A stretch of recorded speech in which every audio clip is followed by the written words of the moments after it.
காதலன் நான் எழுதும் கடிதமே. பாட்டவே படிச்சிட்டியா?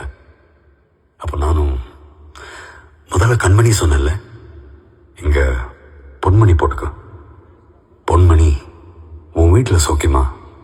நான் இங்க சௌக்கியம். பொன்மணி, உன் வீட்டில் சௌக்கியமா?